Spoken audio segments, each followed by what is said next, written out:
गुरुजी ध्यान दीजिए। हाँ ध्यान दे रहे हैं। आप बोलो, ध्यान है पूरा, बताओ। गुरुजी एक्चुअली ना मेरी फैमिली में थोड़ा सा काफ़ी सालों से ना ऐसा हो रहा है कि पहले मेरे भैया ख़त्म हो गए, उसके बाद अभी प्रेजेंट टाइम पे मेरी मम्मी ख़त्म हो गई। मतलब एक चीज़ नहीं समझ में आता है, अगर भगवान है तो मतलब इस तरीके से क्यों कि मतलब मेरे ही फैमिली में मेरे दो ब्रदर थे, मेरी दो मम्मी थी, मतलब मेरी मम्मी थी, मेरे दो ब्रदर थे, एक ही मम्मी थी। तो पहले मेरे भैया ख़त्म हुए आज से 15 साल पहले, ठीक है। और फिर अभी 2 साल पहले मेरे छोटे वाले भाई ख़त्म हुए। उसके बाद फिर मतलब ऐसा फील ही नहीं आता है कि मतलब भगवान है इस टाइम पे। मतलब आप चाहते हैं कि कोई की मृत्यु ना हो? बात वो नहीं है, बात ये होती है कि मतलब एक टाइम होता है किसी के जाने का। ठीक है आपकी बात। अभी प्लेन हादसा हुआ, सब बच्चे से लेके बूढ़े तक जल गए, तो ये तो हादसा है, ये मृत्यु लोक है। आप जिस धरती पे खड़ी हो, इस धरती का नाम क्या है? मृत्यु लोक। हर व्यक्ति अपनी उम्र लेके पैदा होता है, जितना उसको ईश्वर ने टाइम दिया है रहता है, और फिर उसको बुला लेता है अपने पास। गुरुजी वो बात तो सही है, बट पता है मैं अपनी मम्मी के बिना रह नहीं पा रही हूँ। सही कितने बताओ। साल हो गए मम्मी को गए? अभी 1 साल नहीं हुआ, अक्टूबर में 1 साल हो जाएगा। क्या हो गया था आपकी माँ को? साइलेंट अटैक था। अटैक। और पिताजी हैं आपके? जी। और भाई बहन कितने हैं आप लोग? हम पहले तो 2 भाई थे, 3 बहनें हैं। अभी प्रेजेंट टाइम पे 3 बहनें हैं बस, और पापा। 2 भाई कहाँ गए? एक्सपायर हो गए दोनों भाई। उनको क्या हो गया? बड़े वाले भैया को करंट लगी थी, छोटे वाले भैया की किडनी फेल थी। सही है, दुख का पहाड़ है ये। माँ भी चली गई, भाई भी चला गया। पिता क्या करते हैं? कुछ नहीं, अभी करीब 1 साल पहले उनका भी एक्सीडेंट हुआ था, तो उस टाइम पे उनको थोड़ा सा मेजर था, तो इसकी वजह से उनके पैर में दिक्कत है, तो चल नहीं पाते। पहले उनका बिजनेस था, अभी नहीं है। मैं अभी जॉब कर रही हूँ, मेरा ग्रेजुएशन चल रहा है। मैं मतलब ये पूछना चाह रही थी, मतलब मैं आपको काफ़ी टाइम से देखती हूँ, बट आप जो चीज़ें बोलते हो मुझे ना उस चीज़ पे है यकीन है, बट ऐसा ना जब से मेरी मम्मी गई है ना, तो मतलब ऐसा लगता है कि दुनिया में कोई चीज़ है ही नहीं। ठीक है, आप ये मान लो कुछ नहीं है, तो ये मान के भी क्या पाओगी? कुछ नहीं पाएंगे, बस एक एक क्वेश्चन था मन में, ये चीज़ चल रही थी। क्या क्वेश्चन है? कि ईश्वर है कि नहीं? नहीं, ये तो है कि नहीं वाला क्वेश्चन है ही नहीं। मेरा तो ये क्लियर है कि नहीं है, क्योंकि आप इस चीज़ को मान लीजिए, एक ही फैमिली, इतनी बड़ी दुनिया में एक ही फैमिली के ऊपर इतनी सारी चीज़ें। क्यों? अभी जो प्लेन हादसा हुआ उस समय तो उसके माता पिता 2 बच्चे थे, चारों एक्सपायर हो गए। तो ये केवल आपकी फैमिली के साथ ऐसा हुआ? आज ही सूचना मिली कि एक बस खाई में गिर गई, उसमें 10 लोगों की मृत्यु हो गई। परिवार तो रहा ही होगा उसमें। बेटा ये मृत्यु लोक है, मैं भी एक दिन मरूंगा, आप भी एक दिन मरेंगे, सबको मरना है। जब केदारनाथ में 2012 में 2013 में जब केदारनाथ में आया, वहाँ पे पानी इत्यादि का, तो बहुत लोग मारे गए थे, आपदा थी वो। अभी यूक्रेन युद्ध चल रहा है, रसिया यूक्रेन का, कितने लोग यूक्रेन में मारे गए, परिवार के परिवार, घर के ऊपर मिसाइलें गिर गई। पाकिस्तान में और हिंदुस्तान का भी युद्ध हुआ, कितने लोग मारे गए।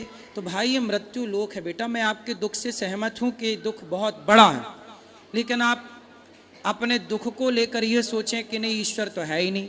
चलो आप मान लो कि ईश्वर नहीं है, तो ईश्वर नहीं है ये मान के आपको क्या प्राप्त होना है, और ईश्वर है ये मान के नुकसान क्या है? चलो आप सारी जिंदगी यही मानो कि ईश्वर नहीं है। ईश्वर नहीं होता तो ये बताओ कि आपकी माँ फिर चली कहाँ गई? कहाँ चली गई? मर के आदमी जाता कहाँ है? बताओ फिर, उत्तर दो, कहाँ जाता है मर के? तुम्हारी माँ कहाँ चली गई? लोग कहते हैं कि मतलब जिस टाइम पे उनका हुआ था, तो ये चीज़ मतलब बोलते थे कि वो उनको स्वर्ग मिल गया, अब उनको इस योनि में जन्म नहीं मिलेगा। ये बताओ मरने के बाद आदमी कहाँ जाता है? आप अपने दिमाग से बताओ, कहाँ जाता है मरने के बाद? जहाँ तक अभी तक मैंने सुना है यही कहा जाता है कि मतलब कि भगवान के पास चले गए, अब तो ऐसा। और आपकी माँ आई कहाँ से थी? वहीं से, कहाँ से? भगवान के पास तो से। जहाँ से आई थी वहाँ चली गई। मैं अब ये अब नहीं, आप ये कह रही हो कि भगवान के घर से आई थी, भगवान के घर चली गई, और आप ये भी कह रही हो कि मैं ईश्वर को नहीं मानती। वो देखिए ये बात नहीं है कि मतलब भगवान के यहाँ चली गई, भगवान के यहाँ, मतलब मेरा मानना ये है, लोग ये, मैंने यही चीज़ बोली कि लोग ये कहते हैं कि मतलब कि वो भगवान के पास चली गई, भगवान के यहाँ से ही आई थी, बट एक ये चीज़ है ना कि बिलीव नहीं है, आपके मुझे नहीं है। आपके बिलीव करने ना करने से क्या होगा? क्या उल्लू को सूर्य नजर आता है? नहीं। तो क्या ये मान लिया जाए कि सूर्य नहीं है क्योंकि उल्लू को दिखाई नहीं पड़ता? जैसे उल्लू को सूर्य नजर नहीं आता पर सूर्य तो है, इसी तरह अज्ञानवश कोई ईश्वर को नहीं देख पाता, वो उसके अज्ञान का दोष है। ईश्वर तो है, आप मानो ना मानो, सत्य तो है बेटा, आप स्वीकार करो या मत करो, ये सत्य है। हम मृत्यु लोक में बैठे हैं, हमें मरना पड़ेगा। आपकी माँ चली गई, भाई चले गए, ये बहुत बड़ा दुख है, हम आपके दुख में आपके साथ हैं। लेकिन आप कहो कि अब मैं ईश्वर को नहीं मानती। माँ जिंदा थी तब आप ईश्वर को मानती थी, भाई जिंदा था तब आप ईश्वर को मानती थी, अब ये चले गए तो आप ईश्वर को नहीं मानती। इसका मतलब तो ये हो गया कि आप ईश्वर की परिभाषा अपने हिसाब से तय करेंगी कि जब तक ईश्वर सब बेहतर रखेंगे तो हम ईश्वर को मान लेंगे, जब ईश्वर बेहतर नहीं रखेंगे तो हम ईश्वर को नहीं मानेंगे। ये तो परिभाषा आपने अपने हिसाब से मैनेज कर ली, जबकि परिभाषाएं हमारे हिसाब से नहीं होती। जो है वो है, आप उसे स्वीकार करो या मत करो। सुदामा इतने गरीब थे, नरसिंह मेहता का जवान बेटा मर गया, नरसिंह मेहता जी का जवान बेटा मर गया। लोगों ने कहा भाई रो लो, तुम्हारा बेटा मर गया।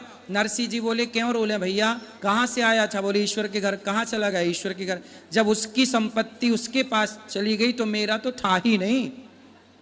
मीराबाई के पति मर गए, लोगों ने कहा मीराबाई थोड़ा रो लो। मीरा बोली क्यों रो लें? बोले आपके पति मर गए। मीराबाई बोली मैंने जिसको अपना पति बनाया है वो कभी मर ही नहीं सकता, और जो मर गया वो मेरा कुछ था ही नहीं। भाई ये बताओ, हमने बेटा रिश्ते हमने बना लिया, ये हमारी माँ है, ये हमारा बाप है, ये हमारा बेटा, यही तो रिश्ते होते हैं। हम इन रिश्तों में इतने जकड़ जाते हैं कि हमें लगता है ये मेरी माँ के बिना मैं नहीं रह सकती, मैं पति के बिना नहीं रह सकती, मैं पुत्र के बिना। ये मोह है, आपने ही जबरदस्ती पकड़ रखा था। जबकि ये संसार ऐसा है, मृत्यु इतनी निर्दयी है कि वो ये नहीं देखती कि ये माँ है कि बच्चे हैं कि बूढ़े हैं कि जवान हैं। इसलिए बेटा हमें रहना तो संसार में ही है, इसलिए संसार के नियमों का उल्लंघन नहीं कर सकते। संसार में नियम ये है कि ये सृष्टि चल रही है, आपने घड़ी पहनी है तो उसे किसी ने बनाया होगा तब तो आपने पहनी, कोई बनाने वाला होता ही नहीं तो आप घड़ी कैसे पहनती? आपने जो टी शर्ट पहनी है इसे किसी ने बनाया है कि बिना बनाए बन गई? जी किसी ने बनाया तभी तो पहने हैं। आपकी आंख है, आपकी आंखों में दिखता है, इस तरफ वाइट है बीच में काली है पुतली, तो ये बिना बनाए बनी कि किसी ने बनाया होगा? नहीं बनाए हैं तभी तो। फिर तो जिसने बनाया है आपको वो कौन है? आप भी तो बिना बनाए नहीं बन सकती थी ना, आपको किसने बनाया है बताओ? भगवान। फिर जिसने आपको बनाया है आप कह रही हो कि मैं उसे नहीं मानती, केवल इसलिए नहीं मानती क्योंकि मेरी माँ चली गई, क्योंकि मेरा भाई चला गया। ठीक है वो दुख है, दुख अलग विषय है, पर सत्ता को नकारना ये तो अलग ट्रैक पे आप चली गई। सुदामा इतने गरीब थे, आज सुदामा की तरह कोई गरीब हो तो वो तो यही कहेगा मैं ईश्वर को नहीं मानता, मैंने तो इतनी भक्ति की, पर क्या मिला? सुनो, द्रौपदी को जानती हो? जी। कौन है?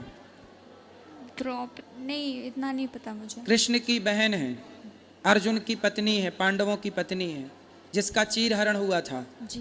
द्रौपदी के 5 बेटे थे, 5 बेटों को मार दिया अश्वत्थामा ने, जबकि वो तो कृष्ण भगवान की बहन थी ना। तो भगवान की बहन के बेटों को मार दिया। अभिमन्यु मार दिया गया, अभिमन्यु तो सगा भांजा था भगवान कृष्ण का, पर मृत्यु तो भैया राम के पिता हैं दशरथ, मर गए। ये मृत्यु लोक में भैया जो आया है, चाहे वो भगवान का बाप ही क्यों ना हो, इस सच्चाई से तो गुजरना ही है ना अपने को। आपकी माँ का जितना टाइम था, आप ये क्यों नहीं सोचती कि आपकी माँ को तब मर जाती वो जब आप पैदा हुई थी? आपने माँ का मुंह ही ना देखा होता तब माँ मर जाती तो आप कर क्या लेती। पर भगवान ने आप पर दया की और इतने वर्षों के लिए माँ का सुख आपको दिया, माँ का दूध दिया, माँ की गोद दी, माँ का लाड़ जो दिया है, क्या उसका थैंक यू आपने किया? जो नहीं दिया उसकी शिकायत है बेटा। इसलिए भगवान का चिंतन करो और मन लगा के काम करो। माँ बाप के सपने आप साकार करो पढ़ लिख कर। ईश्वर को कोसने से कुछ ना होगा। कोसते रहो सारी जिंदगी, बैठे कोसते रहना, क्या हो जाएगा? ईश्वर तो ऐसी सत्ता है, कोई उसे माने ना माने उसका क्या बिगड़ रहा है। ईश्वर अपने, देखो आप ये क्यों नहीं सोचती हो, जो व्यक्ति कोई पाप करता है तो उसके पाप का दंड उसे मिलना चाहिए कि नहीं? मिलना चाहिए। मिलना चाहिए। तो बेटा कभी कोई पाप हमसे होते हैं जिस पाप के कारण हमारी माँ हमसे चली जा, हम बिना माँ के हो जाते हैं। अब जो बच्चा पैदा होती उसकी माँ मर गई, क्यों मर गई भैया? इसको माँ का प्यार नहीं मिला, मतलब इसके भाग्य में माँ का सुख था ही नहीं। क्यों नहीं था? क्योंकि इसके पिछले जन्म का कोई ऐसा कर्म रहा होगा जिस कर्म से इसकी माँ का सुख इसे नहीं मिलना था। आप ये भी तो सोचो कि आप आज खड़ी हो, तो आप आज खड़ी हो यहाँ, इसके पहले भी आप कुछ कर रही थी, पिछले जन्म में कोई कर्म आप कर रही थी, उस कर्म के कारण आपको ये जन्म मिला। इस जन्म में माँ नहीं मिली, भाई मिला, इतना दुख मिला। भाई ये कर्म दंड है ना बेटा। भीष्म पितामह ने बाणों की सैया पे क्यों लेटे? क्योंकि पिछले किसी जन्म में सांप को फेंक दिया कांटों के ढेर में। जब हम कोई पाप करते हैं तो पाप का दंड हमें तो मिलता ही है ना बेटा, दुख के रूप में। आपको दुख हो रहा है तो ये दुख क्या है? आप ये क्यों नहीं सोचती? आप कहते हो मैं ईश्वर को नहीं मानती, आपने ये क्यों नहीं सोचा कि ये मेरे किसी जन्म का कोई पाप रहा होगा, जिस पाप के कारण ही मुझे पाप ही दुख देता है, पुण्य सुख देता है। ये प्रकृति का, ऐसे कोई मानो ना मानो पर अटल सत्य यही है कि हमारे पाप हमें दुख देते हैं, हमारे पुण्य हमें सुख देते हैं। बात समझ में आई? जी। इसलिए यही है हिसाब ईश्वर का, यही है न्याय। आप की माँ चली गई, इतना सुख देकर गई, मतलब आप पर ईश्वर की कृपा है। कितने दिन आप पैदा होती माँ मर जाती तो क्या करती? आप भाग्यशाली हैं, कितने वर्ष आपकी माँ थी।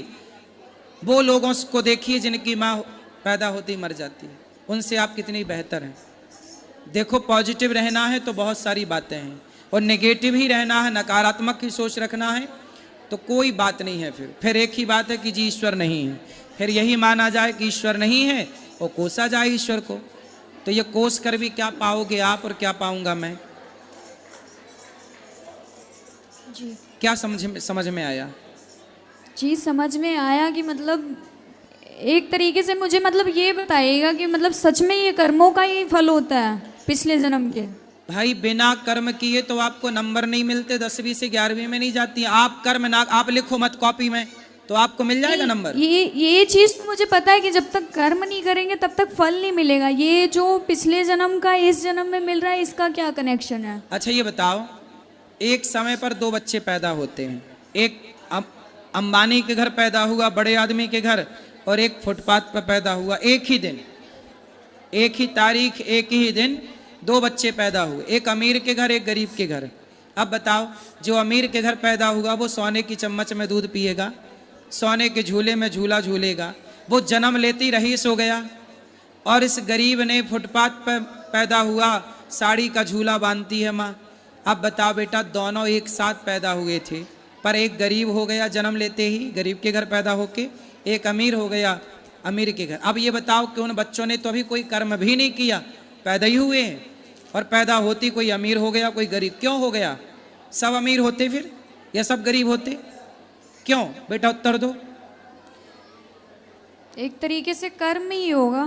कर्म, पिछले जन्म का जो कर्म था उसके कर्म ने उसे अमीर बना दिया, उसका जो कर्म था उसके कर्म ने उसे गरीब बना दिया। तो ये कर्मों का ही पूरा खेल है बेटा, वरना सबना बड़े घर पैदा हो, फिर कोई गरीबी ना रहे, फिर कोई भूखा क्यों मरे, फिर किसी को फोड़ा फुंसी क्यों हो, रोग के, कोई अपाहिज क्यों होता है, कोई पैदा होती लंगड़ा होता है, कोई लंगड़ा है, कोई अंधा है, कोई क्यों, कोई अंधा क्यों है?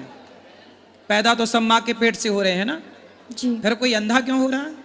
कोई लंगड़ा लूला क्यों पैदा हो रहा है? क्योंकि वो अपने कर्म दंड भोगने आया है, ये कि तू जाएगा पर एक कदम चल नहीं पाएगा।